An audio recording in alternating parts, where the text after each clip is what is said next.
Il est 7h15, ça fait 3 minutes que j'ai débuté. Et ben, en traversant le ruisseau que vous voyez là, ben, j'ai tombé dans l'eau. J'étais tout sec de ma sortie du motel. Ben là, j'ai les 2 pieds mouillés, bien dans l'eau. Au moins, c'est du soleil ce matin, donc ça va sécher rapidement. L'avantage des trail runners. Mon intention aujourd'hui est de faire entre 30 et 35 km. Il annonce 40 à 50 mm de pluie cette nuit. Donc, l'intention initiale, c'est d'arrêter au Limestone Spring Shelter. Mais si je pousse un 5 km de plus, il y a un particulier à Salisbury, qui est une ville du Connecticut, qui est à peu près 5 km plus loin que l'abri, qui, lui, héberge des randonneurs. Donc, j'ai envoyé un texto voir s'il n'y avait pas un lit disponible. C'est un simili-auberge, si on veut. J'attends sa réponse parce que ça ferait mon affaire avec la pluie qui tombe.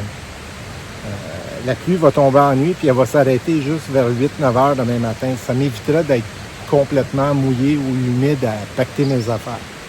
J'attends sa réponse, mais entre 30 et 35 km, c'est 1 heure de plus de rando. Je vais vous laisser parce que justement, c'est beaucoup de chemin. Je vais remonter. J'espère que mes pieds vont sécher rapidement. Sur ce, ben, à plus tard.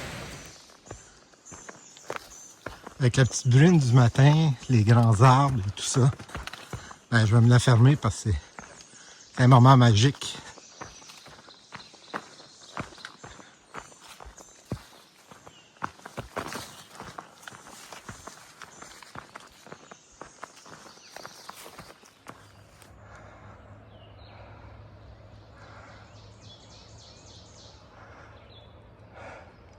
Je pensais pas que le nord-ouest du Connecticut était aussi montagneux. C'est surprenant. En fait, du moment, j'appellerais semi-plat. J'ai eu une réponse positive de l'auberge chez Maison quelque chose. Je vais vous le mettre à la fin de la journée. C'était Salisbury. En fait, c'était une dame qui tenait ça et son fils s'en occupe maintenant. Content d'avoir... j'ai envoyé un texto à 6 heures. En fait, j'ai attendu à 6 heures. Je me suis levé à 5 heures, comme d'habitude. Mais j'ai envoyé le texto à 6 heures, demandant pour un lit. Il en reste juste un disponible. Maintenant, il en reste juste un disponible. Ce qui se passe, c'est qu'avec avec un 50 à 70 mm de pluie prévu, ben, tous les randonneurs on va se réfugier dans des auberges. Et à Salisbury, il y a une autre auberge. La deuxième sur la liste, c'était mon plan B. Et ensuite, il y a un hôtel à 400 $ la nuit, US. Là, c'est du vrai Platinum Blazing. Ça me sauve.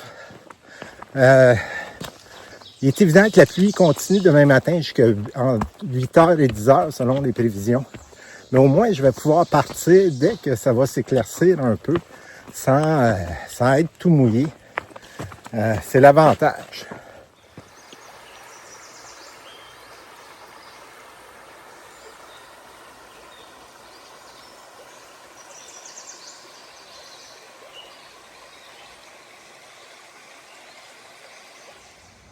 Celle-là est quand même rigolote, là. Je passe en arrière du gros bloc qui est là. De l'autre côté du gros bloc. Et ça s'appelle la rampe à Roger. Rogers Ramp. Un petit peu plus plat, là. Continuez. C'est un peu surréel. En bas, c'est la piste, mais là, on ne les voit pas passer, là. C'est la piste de course Limestone. Et puis, il y a des courses ce week-end. Venez d'en voir quelques-unes en bas là, qui passent. Je ne sais pas si c'est des courses de quoi, mais le propriétaire de l'auberge m'a avisé qu'il y avait des courses. Moi, je vais continuer à droite. Attendez, je vais pointer avec mon bâton. Donc, je continue derrière ça ici pour un petit bout. Puis, je vais monter sur la... Il y a une feuille au bout, là, mais je vais monter sur la crête là-bas pour aller derrière Salisbury, qui est derrière au bout là-bas, là, dans le fond. la pointe du bâton et non les feuilles sont. Très intéressant, ça fait surréel. Je traverse la Housatonic River sur un pont. Je rencontre un autre randonneur. Dans une vidéo précédente, j'avais parlé d'un tramily qui se tenait ensemble. C'est les 4 que vous voyez en avant. Là, je me souviens plus de son nom. L'avant-dernier, c'est Push.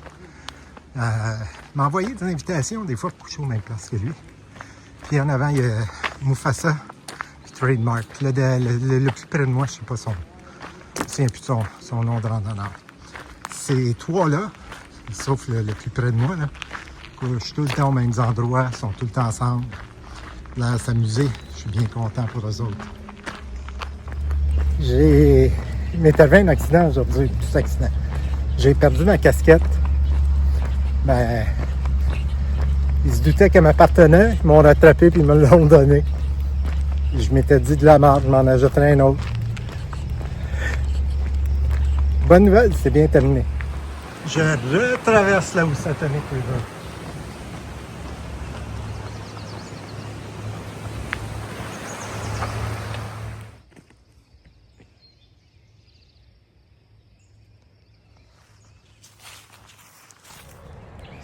Bonsoir, je suis à la maison Maria McCabe's. C'est une espèce d'auberge improvisée. Une auberge espagnole, en gros. J'ai fait 34 km, vous allez le voir dans le générique. Par contre, à la fin, j'ai suivi le tramily là, de Trademark, Push et puis Mufasa. Et je vous avoue que non, c'est pas pour moi. Eux, ils ont fait 28 000 aujourd'hui. C'est-à-dire qu'ils ont fait 40 quelques kilomètres. Ils marchent sans arrêt. Ils prennent pas de pause. Ben, c'est leur choix, là. Mais ils n'arrêtent pas quand il y a un point de vue. Ils prennent pas de pause pour prendre de l'eau. Ils mangent en marchant tout le long.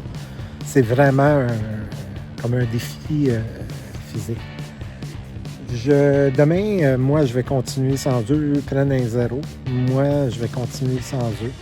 Mais c'est pas mon style de rando. C'est pour ça que vous n'avez pas eu grand-chose à la fin. Parce que je me disais, pour le trail, je vais essayer de les suivre. J'ai été tout épuisé en